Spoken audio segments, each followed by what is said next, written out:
Thank you so much for joining us today. We're going to be talking a little bit about finding new audiences in new digital channels, going beyond Google and Facebook. I have with me some of the great digital talent from around the More organization. Scott Vanderlei from More Digital, Margaret Chalostri, working on that one, Barton Cotton, and Steve Harrison from CDR. So I thought we would set this up to give you a sense of the way we think, and it should be no surprise that we are a data-driven, performance-driven organization. And one of the things that we found and that we thought we'd share with you was this mass market era marketing progression. And you could see how in the 2020s, Harvard Business Review has published this idea that we should be in the relevance stage. We could argue that the nonprofits might, in our industry still lives between loyalty and relevance. But we think this is a really important slide because it shows how we're moving towards personalization, experience design, and high levels of digitization that are leading to some of these new opportunities that we're seeing today. The other thing that's worth mentioning here to set the stage for what we're going to be talking about is this take on the classic conversion funnel that relates to charities. You can see that it starts with top of funnel where you're creating awareness of your brand, a certain level of engagement, recall, starting to associate your value proposition with your brand, leading then to actual engagement, signups, likes and shares, and then finally conversion, cost per acquisition, return on investment are the metrics that start to come into play there as people actually convert and become donors. The reason we bring this up is it's fairly critical to what we're going to be sharing next, that many charities right now and their agencies are focusing primarily, or in some cases exclusively, on bottom funnel when it relates to how they're doing digital marketing. And I think that's one of the reasons that historically over the last 5 or so years, even as digital has grown as a source of revenue for nonprofits, it really hasn't grown much as a source of acquisition. It's been highly valuable and fairly efficient source of acquisition, but the year-over-year numbers, if you look at the benchmarks for our industries, they're just not growing very fast. And I think the reason for that is people are running the digital engine, but they're not fueling the digital engine. Fueling it starts with the awareness play. It starts with getting people's attention, getting them thinking about your brand, and getting them start to engage with you. That's what leads to acquisition. Fueling that funnel is a big part of how to grow. It's a necessity for growing programs using digital. And so part of what we're going to be talking today as we look at some of these areas outside of Google, outside of Facebook, is top of funnel, which is critical to what then you're looking to achieve with these digital channels. And I think it's also important to recognize that Facebook and Google do represent a duopoly that's happening for marketers, and it might even appear to be the holy grail. And Google does have over 70% of the search market share, and Facebook has a staggering something like 1.6 billion daily active users. You say, okay, that might be a well deep enough, but many clients, partners, friends have saying, but what else you got? So today we want to share with you some of the other things that we've been exploring and that you might find relevant for your own marketing programs. And one of those things is over-the-top television. I'm sure you're all familiar with this. You're all using it in some form or fashion. These are all forms of television that are served through the internet, that are outside of traditional cable or network television. So you're talking about connected TV here. You're talking about video that you watch through PC or mobile devices. Gaming consoles in many cases feature this kind of content. There is a wealth of advertising opportunity in this area right now. And as we've started to experiment with it for our clients over the last few years, we're seeing that as relates to filling the funnel, it can be incredibly effective. It is not, and probably for the foreseeable future will not be, a bottom funnel tactic. You will not see a large number of acquisitions coming directly from this. It's not, in that sense, it's not like, like DRTV is for people that, that serves a lot of conversions. What it is a great way to drive traffic to your website that can then be retargeted, that can then be engaged, and that can then become the source of very high value donors for your organization.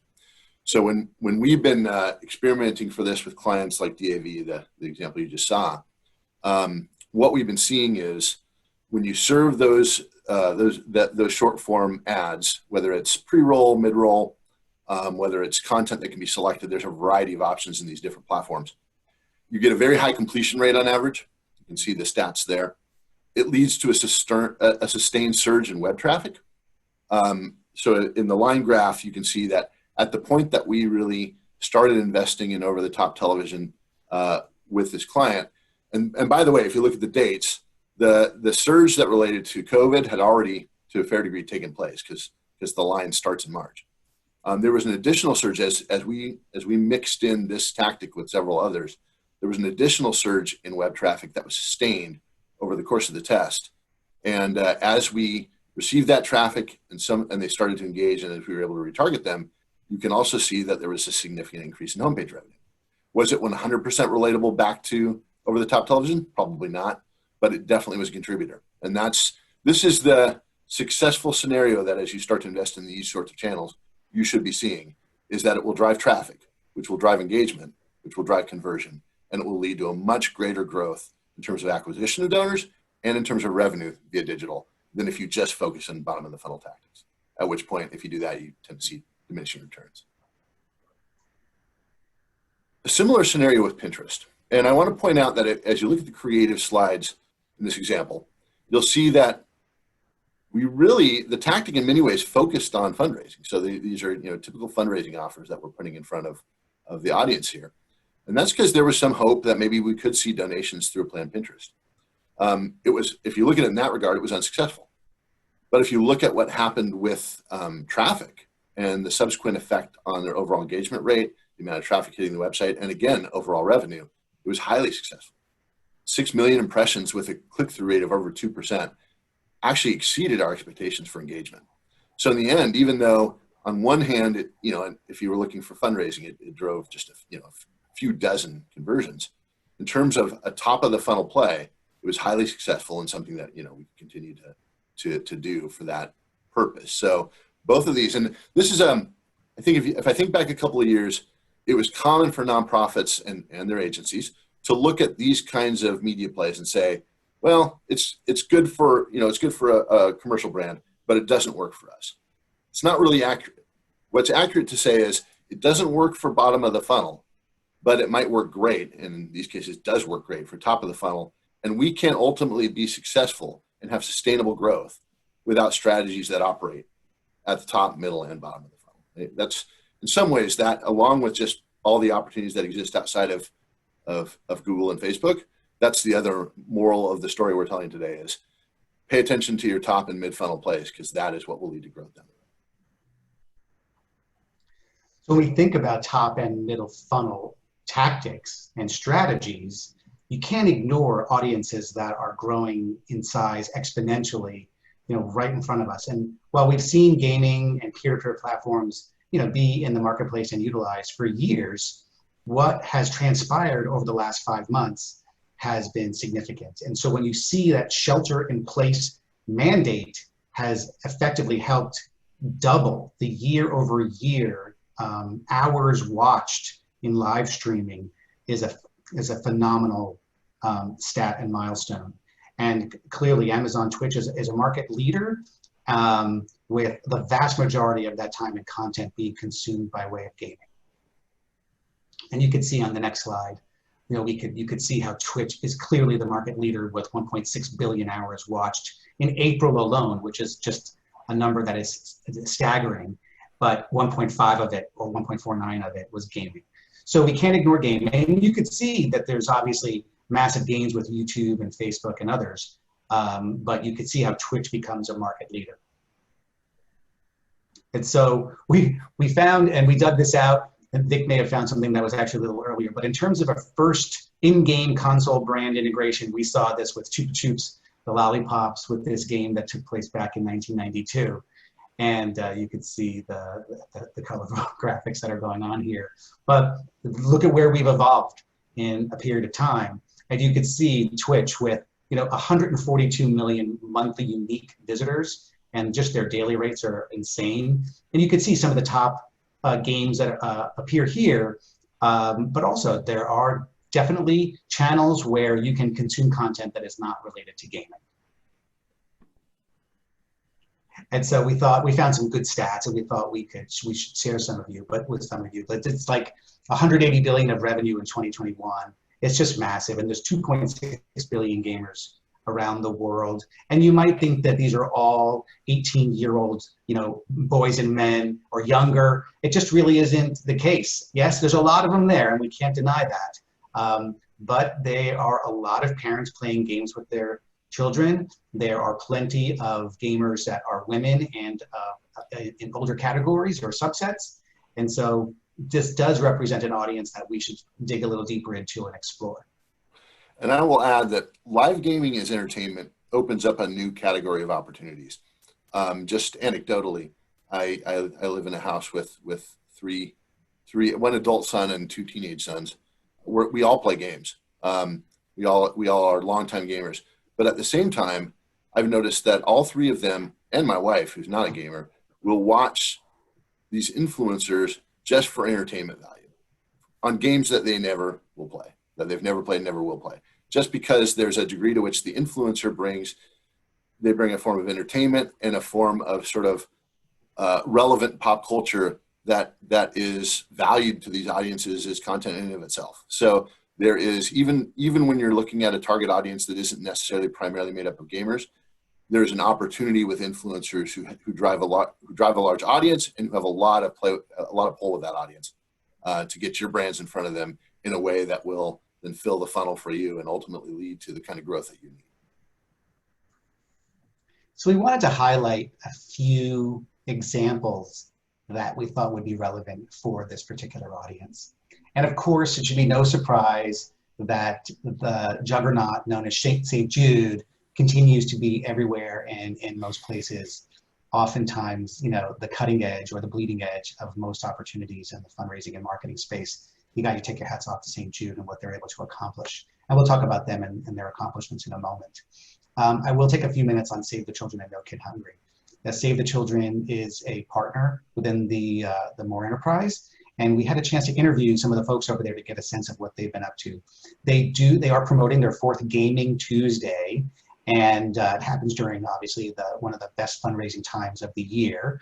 They said it's not a massive program that they've been running, but effectively they said that it does help them reach audiences that they covet and introduce their brand at top of the funnel and gives them the opportunity to engage a lot of different new people. They have built a Twitch channel, and they did share that Twitch charity, which is a component or a division of Twitch, is super supportive, and they are now exploring looking at placement on the platform, meaning buying advertising through a DSP for programmatic to effectively place ads either in-game or directly to those audiences while they're on the peer-to-peer platforms. And then the case that we want to talk about here is No Kid Hungry. And you can see here, this is their campaign channel page. And below it, you could start to see how they ended up working with Cook, Serve, and Delicious as just one of the campaigns. And maybe you can move to the next slide. You could see how they effectively created this particular opportunity. They have the ability to show a video that highlights what their message is and what their value proposition is and how they want to introduce it. And then you could see that they probably had more than a dozen different influencers and content creators running their individual campaigns. This one here, in particular, was a $50,000 goal. They raised 52. They effectively hit lightning in a bottle when it came to COVID. They had a lot of public branding that was going on, and their name was mentioned in a number of different news stories and across traditional media. And that definitely led to opportunities for them to raise a ton of money. They didn't want me to share specifically how much it was, but it was significant. And they said, look, we hit lightning in a bottle, and this audience is rich with opportunity. They said it's worth the investment, and that it's important to make sure you make relationships and enter the community, because the community, as Scott was pointing out, doesn't quite operate in the same way that you might expect. We'll talk a little bit about that in a few minutes.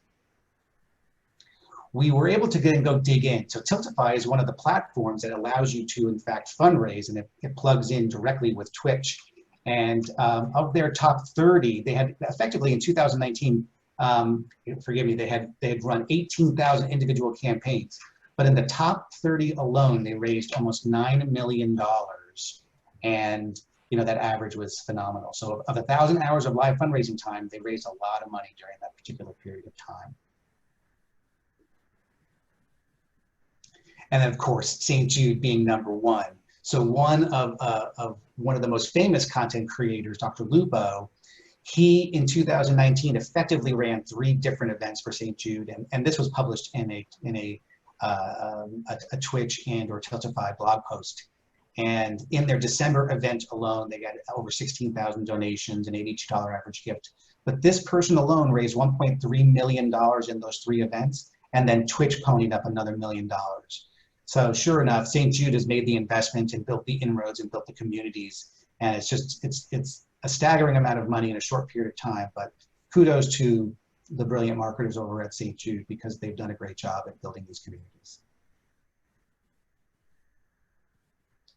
So as I mentioned before, we would drill down a little bit into some of these numbers. And I thought we found something that was relevant for this audience, right? The average female video game player is 36, and they are actually 18 to 35, and it's 13% of the community, which is significant. And yes, of course, there is a group of under 18 boys that represents a majority of those gamers, let's not pretend, right? But if you're thinking 43% are over 35, and we know 20% were between 36 and 49, and actually 23% were 50 and older.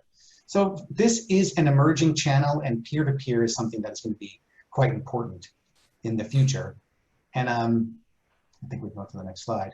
I want to add on that note, this conversation we're having about the age of gamers and what's happening with the age of gamers and with gender, it reminds me so much of the conversation we were having around social media right around the time when Facebook came on the scene and displaced MySpace, and Facebook started to grow rapidly. The same conversation happened, which often happens around gaming today, that it's really a forum for younger users, that younger users under the age of 25 drive the vast majority of engagement and time on site, and therefore any strategy that you employ through social media, through Facebook in that case, should be aimed at that audience. And while it's certainly true, it was certainly true at the time that was the most active audience, people who thought that way failed to see what was going to happen with Facebook and with social media in general, where now, I mean, arguably Facebook, the best audience you can target successfully in that platform is boomers, because of the way in which usage of the platform has shifted just over really the last 10 to 15 years. And I'd say the same thing in a different way will probably apply to gaming. Gaming is different. Gaming's been around longer on one hand, and its draw is different than something like Facebook. But gaming as entertainment is a relatively new phenomenon. Gaming, where you like as almost like watching sports, watching gaming is a new thing. And the role of influencers is a relatively new thing. And we can already see in the way demographics are shifting around gaming and around the consumption of the content of these influencers that older demographics are getting increasingly involved in that. That's a trend likely to continue. So one thing I would say is as you're testing your way into these, or if you've already tested your way in, as you're building on that into a strategy, certainly it's a good place to focus on younger audiences, but don't forget your key target audiences. They are already here, and their role here will continue to grow. It's almost certain. Thanks, Scott. I think that dovetails nicely with the 2 of the interviews that we did leading up to this webinar. And I'll start with Russ. We interviewed Russ Naftal, who is the CEO of VR Works, and they do VR gaming, though their claim to fame so far is the Paranormal Activity game.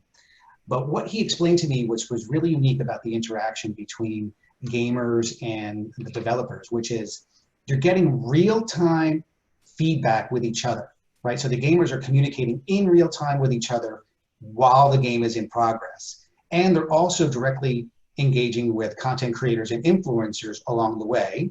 And you actually have game developers that are in the same space at the same time. So you have a combination of the creators, the influencers, and the actual players, and the people watching, all communicating together in real time.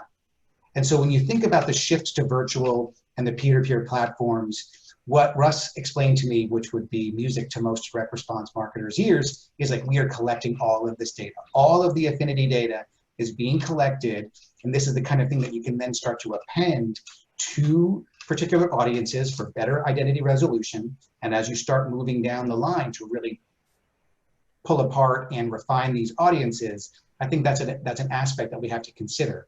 And like Scott said, people are already here. And that really was confirmed by Brian Rucker.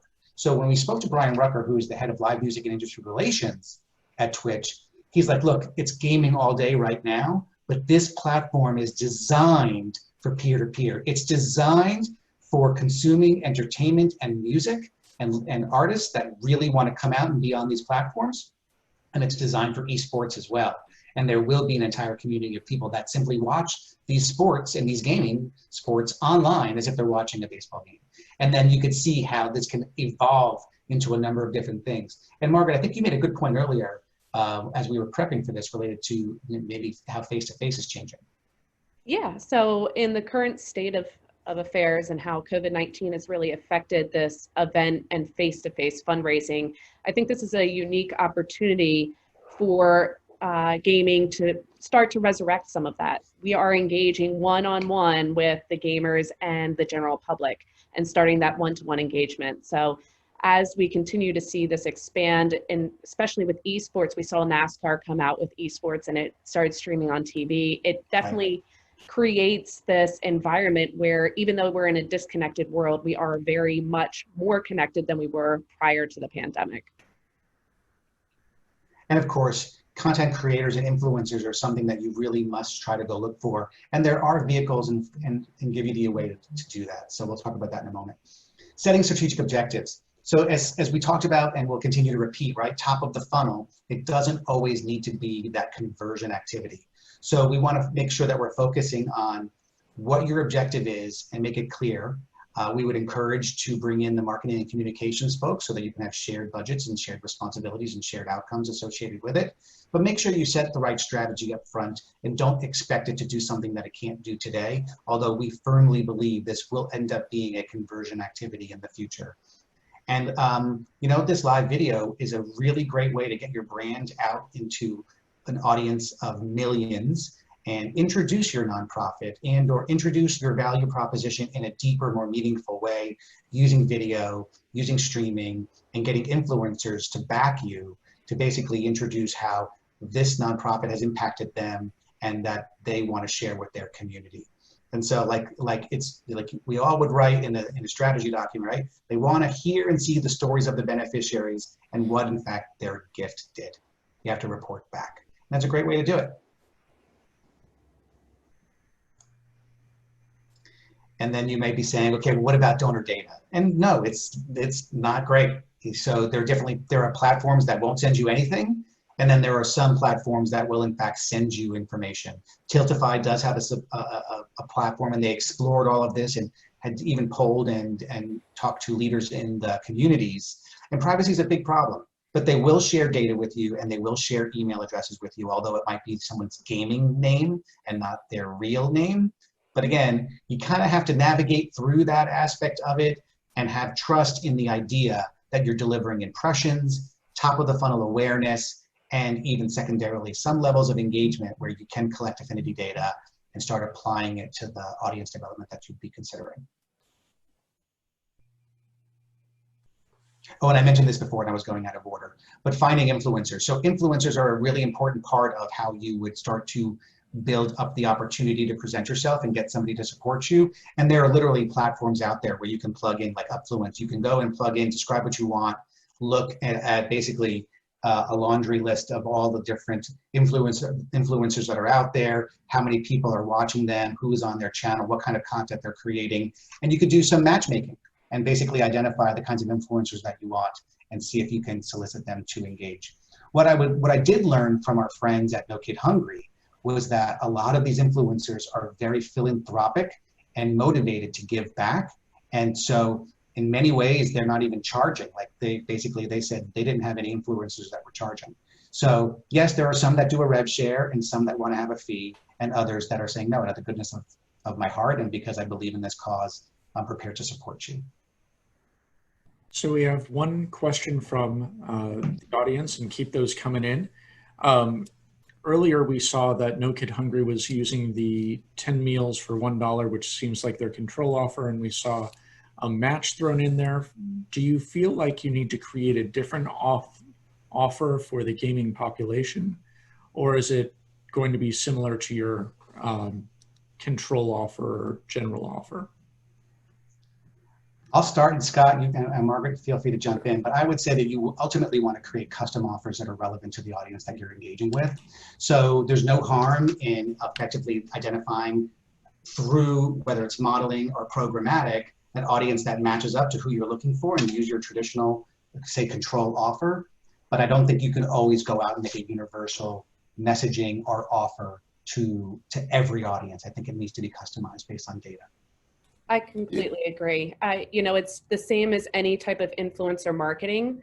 The way to be successful is to find an influencer that has an affinity for the organization or the mission, and then understand what ask or call to action or case for giving is going to resonate with that audience, because every audience is going to be different, and it's no different in the gaming world.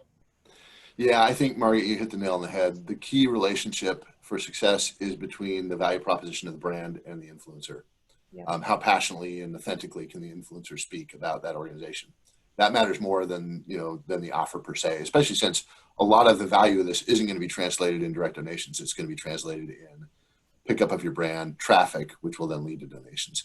I think that the St. Jude example actually gives a good illustration of how this works. If you think about the way St. Jude has operated in the world of professional sports, it's about, to my observation at least, a lot of it is about the value proposition of the brand and how different newscasters, how different personalities within the sports arena can speak to St. Jude and its importance.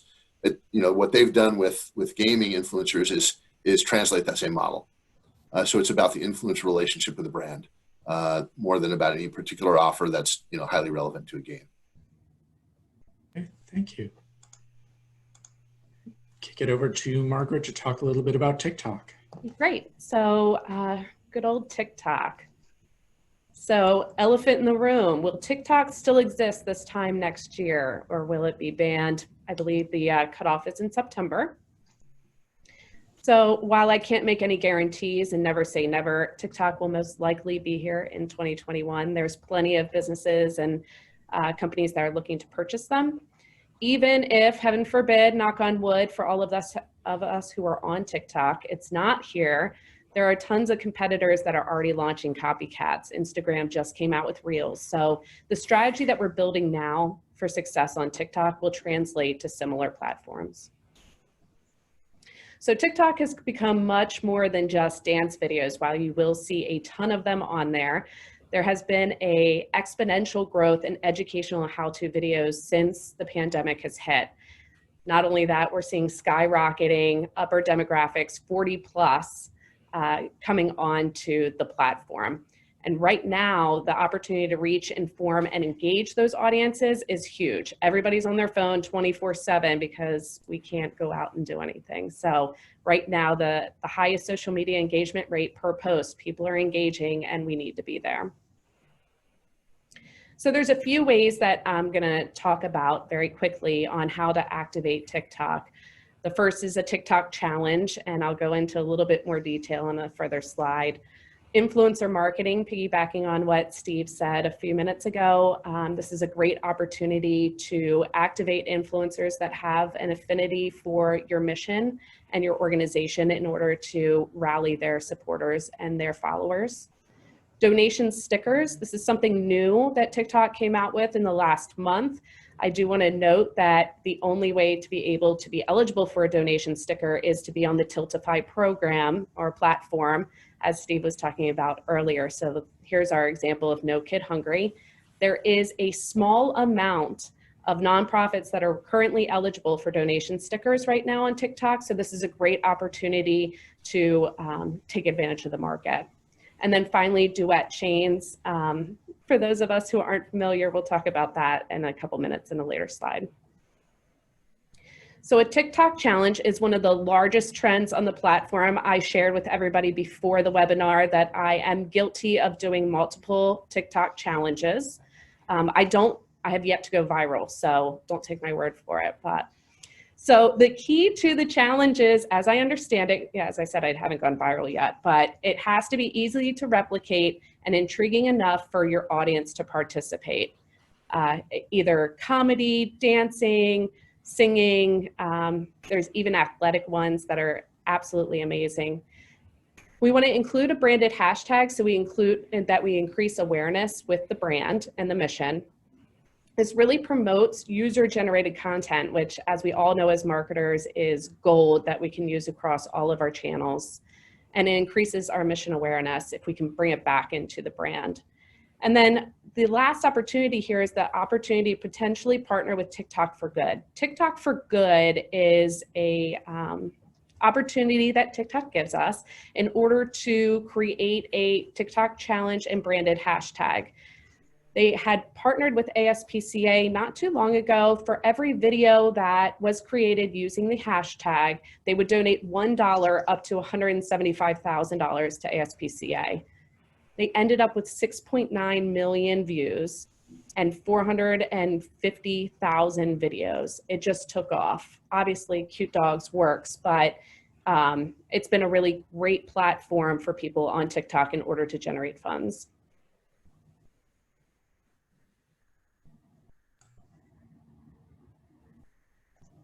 So Duet Chains is something that we've used for a client, and it allows users to place their video side by side with another video.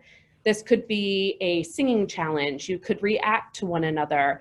It encourages your audience to interact with your content, and then they repost, which increases your reach and awareness. So the next slide, we'll talk about how we activated this for one of our clients. So the overall goal was to reach a younger donor audience and increase mission awareness. This was not a fundraising goal. This was really how can we get in front of a younger demographic, introduce our organization and mission to them so that we could then retarget and eventually get them on the donor file when they come of age. So the proposed test was to use organic options only, nothing paid, on TikTok. They would create and post a video that comprised of people passing a flame from one side of the screen to the other. I'm sure everyone has seen something quite like this. And it would be in honor of a military veteran. So the action of passing the flame was what was going to encourage people to continue to duet and to share. So really getting that engagement where you're asking people to do something specific and interesting to keep the thread going has worked very well for other organizations.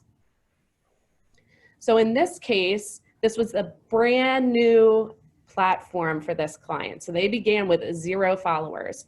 Success was defined as just entering the platform, receiving organic duets and shares, and beginning to build an audience on this new platform. It was successful in doing that. We had thousands of views, 336 engagements, which include shares and likes and comments. And now through a consistent social strategy, we'll continue to see the follower engagement growth. And there's a point I want to make on this around those engagements, the likes and the shares, because I think one of the concerns nonprofit leaders often have around a full funnel digital strategy is the difficulty in measuring success when it comes to top funnel and mid funnel. I hear this a lot. And the reality is it's all very measurable and it's all fairly systematic. The analogy I sometimes use is that when the engagement, the like, the share, the comment, that's the set in a volleyball context, and the donation is the spike. One doesn't, in social media, this is kind of true, one doesn't typically happen without the other. And because of that, as you're using tactics like this that generate a significant amount of engagement, you can take that to the bank in terms of the likelihood of acquisition. Margaret's going to show a stat later on that speaks to this, but the bottom line is that the approach here is to get those engagements and then to focus your energy there on conversion, because the rate of acquisition will be much greater at a much lower cost, and you're going to get a very high value donor when you go through that process. So that's a win when you're able to generate a relatively high rate of engagement like this with these kinds of tactics, even if you never see $1 from it. And this was all organic. There was no money spent, right? So to have this from 0 followers, no one even knew that this organization was on the platform, but they saw the video through hashtags and descriptions and started to interact was huge. It was a big win for us. So on to Twitter, we're coming a little bit further down the funnel. We're probably mid funnel right now into lower funnel. Twitter is a small social network. It's one of the smallest with 31 million daily monetizable active users in the United States. And I want to make a point that we have more than that, more users than that, but the monetizable part says we can show them ads. So that's the important stat for us. It's a younger, more educated, and wealthier platform than, as compared to, say, Facebook, Instagram. 80% of users are affluent millennials. 41% report income above 75% when the national median is only 32. And most of the users are younger than our traditional donor age, but 24% are 50 plus. That's 7.4 million monetizable users, which is a pretty good audience size for us to try and target. It's a very highly engaged audience. To Scott's point, you know, one of the stats that we have been talking about all day, and even in preparation for this webinar, 55% of people who engage with nonprofits on Twitter will end up taking some sort of action, whether that's a donation, whether it's a click-through, petition signing, list building, but they will interact. That's over half, which is a great stat. They also spend 26% more time viewing ads than on other leading social platforms. They feel as though the targeted ads are more relevant, and they actually spend quite a bit more time watching ads on Twitter. And then obviously, this is one of my favorite stats. Twitter users send 700% more visitors to donation pages on Giving Tuesday. I know from past Giving Tuesdays, sometimes it's easy to forget Twitter and that integrated strategy, but it's a key channel to success as we come up to year end. So we've been talking about all these different platforms, and I think it's really important to say, even though you have a smaller platform, no matter if it's social or any other digital platform, it does not mean it's a smaller strategy. It means we're more targeted, likely less competitive platform that needs to be part of the integrated digital strategy that allows us to reach the broadest amount of audience and start to weigh the ROIs to make sure we're balanced.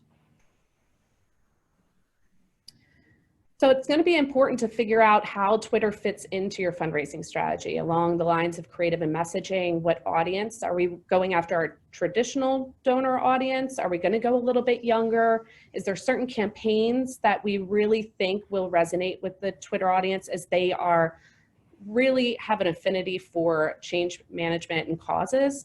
And then timing. There's going to be some times of year where we're going to see those costs per donor to rise. Maybe it's end of year, maybe it's around election, depending on what your organization is. So it'll be important to understand how that integration happens with the larger campaign strategies.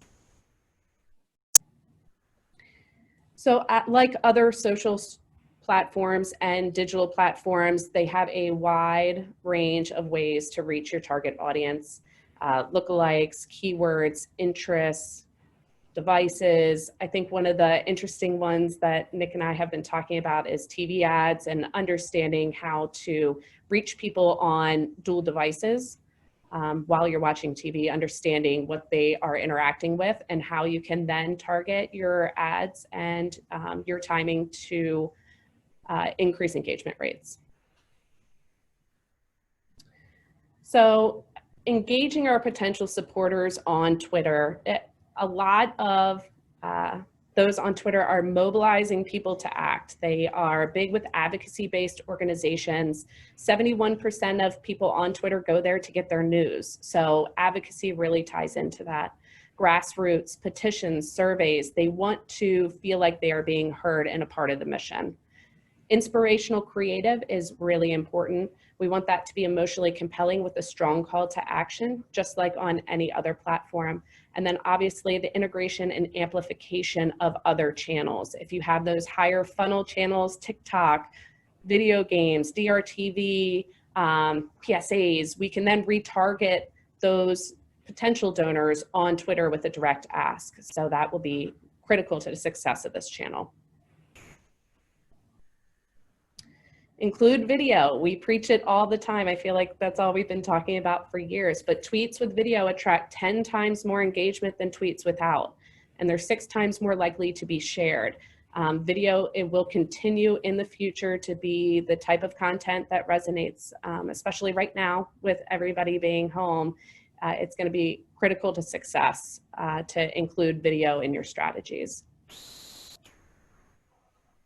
Here's a couple of creative examples of how a Twitter ad, promoted Twitter ad, will look like in a feed. Again, you can see that people can leave comments, they can share it, they can click through. You can use static ads or video ads as well.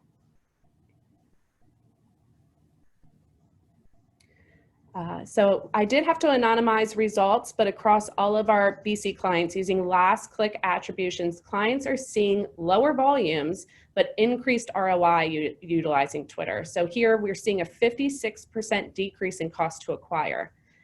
We are seeing a decrease in volume of 37%, but with that decreased cost to acquire, it makes sense to include this in our marketing mix. Average gift is about even with some of our other social platforms, slightly higher right now. We can call it somewhat of the COVID lift, but also just from optimizations of targeting and ads. Now, the bottom of the funnel obviously is just as important as these other aspects. We have a little bit of content on the bottom of the funnel. We don't have as much on that as the other parts, and that's partially because, I mean, if you look at everything else we talk about as it relates to digital marketing, and if you look at what you yourselves are probably doing right now in terms of digital marketing, a lot of it is probably bottom of funnel. That is the place where nonprofits generally have delved the most deeply. That said, if you ever want to talk about paid search in greater detail, about programmatic display in greater detail, or any of these other tactics, email, of course, any of these other tactics that really fit in the bottom of the funnel, send me an email or call me, and you might regret it because I'll talk for hours. Just kidding. I'll only talk as long as you want me to. But not to minimize those, they're important. And by the way, while some of those tactics definitely live in Google and live in Facebook, there's lots of opportunity outside of Google and Facebook with them too. With search, I'm sure you know about Bing and Yahoo. But the other thing I would mention is YouTube, while it's not a search engine per se, is one of the most common search platforms for certain audiences. So when you're thinking about search as sort of the entry point to the internet, but also in some ways the cash register for the internet, do be thinking about YouTube as part of that, because there are many people who start there when it comes to searching for the answer to their question or to the answer for the kind of transaction or gift they want to make in some cases. The other thing I'll say though, around display and around programmatic is that while a lot of the opportunity is around data-driven programmatic display, which can happen within the Google networks, but also there's lots of opportunity outside the Google networks. And that's a lot of what we do for our clients is programmatic display. There are also unique partnership opportunities that can be very lucrative in terms of a high return, a significant number of donations, and a good cost per acquisition for new donors. And this is one example I wanted to share just because of its relative uniqueness. Legacy.com, you're probably familiar with that site. It has some obvious tie-ins with planned giving, with gifts in memoriam, and all of those tie-ins can be used in a partnership like this. And that's certainly part of how we've seen success for our clients using like in memoriam options with the paid placements we do here. But there's also opportunities outside of that just for general, and you can see as you start looking at the examples on the right, they're very simple, but they're very lucrative. They work very well. It's a place where somebody visiting that site probably is thinking a little bit about how they want to, whether it's in memoriam or not, how they want to make a difference, how they want to create their own legacy, how they want to honor the legacy of the person maybe they're there for. There's a lot about the use behavior that leads very directly into the idea of a donation. So as we place these partnerships for our clients, we've seen a consistently high rate of response. People seeing the ad, clicking on the ad, giving a donation right then and there. And it's been a fairly consistently high performer in terms of cost per acquisition and return on ad spend. So as you're filling your funnel and you're looking for new and different ways to convert those folks into donors and to increase the value of their donations, partnerships like this one, good place to start. And of course, we're always happy to talk more about how we did this. If you have questions about that, whether that's during the session or afterwards, happy to talk about that. And Scott, I'll add the average gift from partnerships like legacy.com are likely double that what you're seeing through your website and search. So these are highly engaged donors who are going to come in and drive up that average gift. Most of the time, one-time onlys, but as you said, very good ROAS.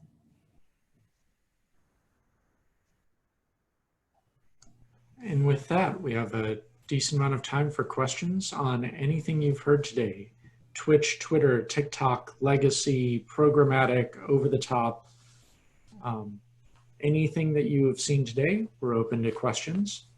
And while we're waiting for folks to write in, do you mind giving your email addresses for follow-up? So Margaret? Mine's going to take all 15 minutes. It's margaret.chilastri, CHIALASTRI @bartoncotton.com. Okay. Steve? That's S. Harrison, just the way it sounds, SHARRISON at CDRFG.com, CDRfundraisinggroup.com. Scott? Yeah, and just for the sake of variety, mine's different. It's S. Vanderlei, and you can see my name probably on the screen, but it's V as in Victor, ANDERLEY. S. Vanderlei at mooredmgroup.com, MOOREDMGROUP.com. And if you forget any of them and need to get in touch, I'm Nick Ellinger, N. Ellinger at mooredmgroup.com, and I can hunt them down for answers if needs be. Effectively, I might add. Also, while we are getting some questions in, Steve, do you want to talk a little bit about some of the resources that are going to be in the deck version of this? Yes, so for those that need and want the deck, we're happy to share, but CharityLivestream.com published a 10-step how-to for live stream fundraising that I thought was quite effective. And if you go to any of these links, it gives you the details specific to any one of these individual steps. And I found that to be a solid resource. And we also found a handful of donation platforms that you can check out. Tiltify is the big gun in the group, but explore any of them. And then of course you might be wondering where we got all this wonderful content. We collectively interviewed as many people as we could, but we also did a bunch of research. And so we've got the majority of the links to the content development. So you can go and read this for yourself.